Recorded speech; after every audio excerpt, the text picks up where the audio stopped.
সংসদে কি হচ্ছে আমরা কিছুই বুঝতে পারছি না। মাননীয় সংসদ সদস্য রুমিন ফারহানার বক্তব্য চলছিল, বিষয়টা একেবারেই অগ্রহণযোগ্য যা করা হয়েছে। একবার দুইবার নয়, 4 বার 5 বার নির্বাচিত হয়ে এই সংসদে যারা এসেছেন তাদের কেউ কেউ এই কাজটা করেছেন। আমি এটার জন্য দুঃখ প্রকাশ করছি এবং আমি এটার নিন্দা জানাতেও বাধ্য হলাম। মাননীয় বিরোধী দলীয় নেতা। ধন্যবাদ মাননীয় স্পিকার। এই সংসদ দেশের সর্বোচ্চ সম্মানের জায়গা। যারা এখানে নির্বাচিত হয়ে এসেছেন দেশের জনগণের সমর্থন, ভোট, ভালোবাসা, শ্রদ্ধা নিয়ে এসেছেন।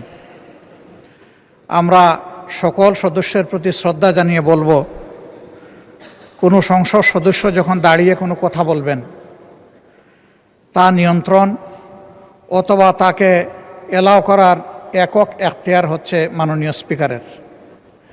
সেই জায়গায় আজকে লক্ষ্য করলাম যে একজন স্বতন্ত্র সংসদ সদস্য তিনি যখন কথা বলছিলেন, দুঃখজনকভাবে ট্রেজারি বেঞ্চ থেকে সম্মানিত কিছু সদস্য এমন কিছু অঙ্গভঙ্গি করেছেন যেটা আমার বিবেকে আঘাত লেগেছে। আমি এটা আশা করি না। এমনকি আমি এও লক্ষ্য করলাম, একবার দুইবার নয়, 4 বার 5 বার নির্বাচিত হয়ে এই সংসদে যারা এসেছেন তাদের কেউ কেউ এই কাজটা করেছেন। আমি এখানে তাদের নাম বলে আমি নিজে লজ্জা পেতে চাই না। আমরা প্রথম দিনই অনুরোধ করেছিলাম ভালো কিছু সংস্কৃতির চর্চা হোক এখানে, এবং আমরা শিখতে চাই।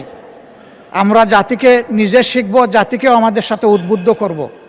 মাননীয় স্পিকার, আজকে 2 বারই লক্ষ্য করলাম যে ট্রেজারি বেঞ্চ যেখানে আপনাকে সবচেয়ে বেশি সহযোগিতা করার কথা, সেখানে আপনি বারবার অনুরোধ করা পক্ষেও তিনারা চালিয়েই যাচ্ছেন। আপনি মাইক দেন নাই, তারপরেও সংসদে কি হচ্ছে আমরা কিছুই বুঝতে পারছি না। আর শেষমেশ যখন মাননীয় সংসদ সদস্য রুমিন ফারহানার বক্তব্য চলছিল, বিষয়টা একেবারেই অগ্রহণযোগ্য যা করা হয়েছে। আমি এটার জন্য দুঃখ প্রকাশ করছি এবং আমি এটার নিন্দা জানাতেও বাধ্য হলাম। ধন্যবাদ মাননীয় স্পিকার। ধন্যবাদ মাননীয় বিরোধী দলীয় নেতা।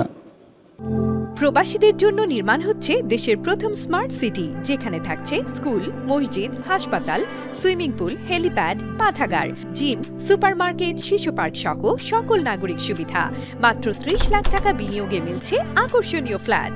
প্লাটিনাম ইনভেস্টরদের জন্য ঢাকা বিমানবন্দরে ভিআইপি প্রোটোকল সুবিধা। বিস্তারিত জানতে যোগাযোগ করুন স্ক্রিনে দেয়া হোয়াটসঅ্যাপ অথবা ইমো নাম্বারে।